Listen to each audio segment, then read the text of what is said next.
How's it going, guys? Mitch here. So this is the trunk of the Fiero, right? Up on top of the Fiero. This is the glass of the Fiero. This is the strut tower. There's no engine in here. That's because we took it out.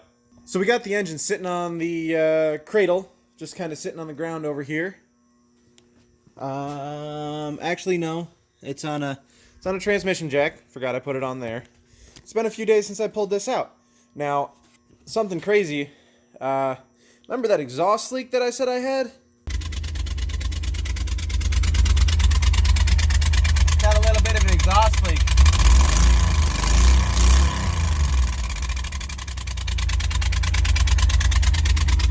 Stinky.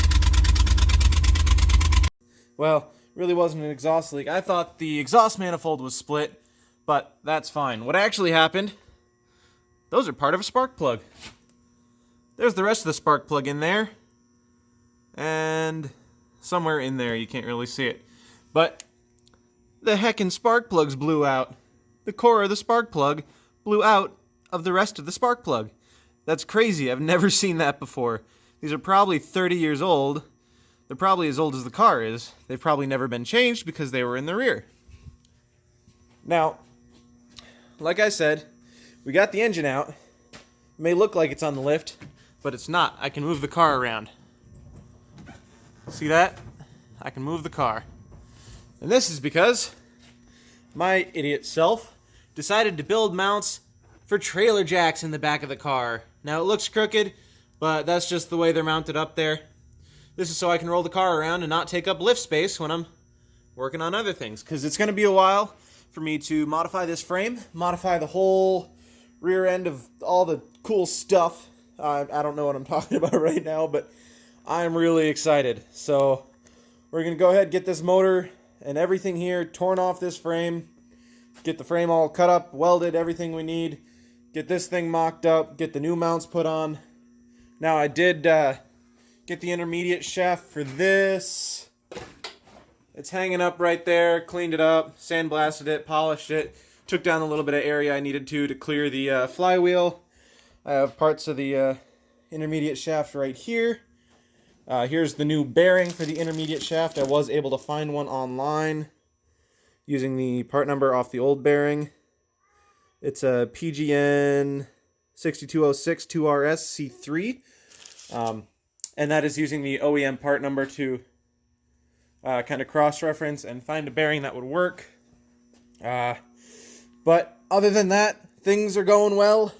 The motor is out, and we're getting ready to put the new motor in.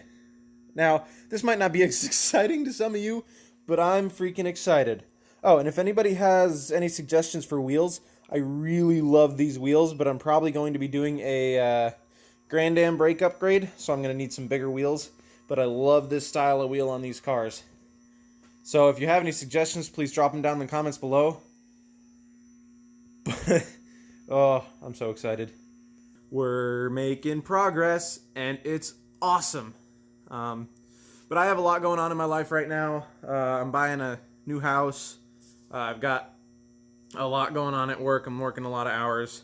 So the Fiero has kind of been put on the back burner a little bit. I'm still working on it every day, but it's not going as quick as I had planned. So it's probably going to be maybe a year-ish before it's totally done.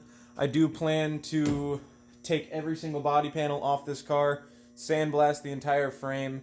I already have the interior stripped out as I've shown you, but this whole car is going to be completely restored back to factory, brand new. Not factory, 'cause it's going to have a V8 in it, but everything's getting cleaned up. I'm putting a new interior in it. Like I said, I'm repainting the car. I'm going to clean everything up. Somebody just released some new taillight lenses, because these ones delaminate. They have that issue. So I think I'm going to pick some of those up. I am going to do possibly polyurethane in the frame and all the suspension. I'm probably going to make some custom suspension components. And I'll most likely be using some lowering springs on this, drop it about an inch. I know this car does not need to go lower, but those wheel gaps are huge. Bigger wheels are going to take that up a little bit, but it's going to need the help of the springs. Plus, I'm going to get a little bit higher spring rate having the heavier motor in there. The LS motor is about 100 pounds more with the transmission than the Fiero motor is, so I'm gonna have a little heavier spring rate to compensate for that. But other than that, all is going well. There is progress on the car. There is progress on the car. That's great. But just like that, I don't have anything else to say right now. Thank you guys for watching. Have a good night.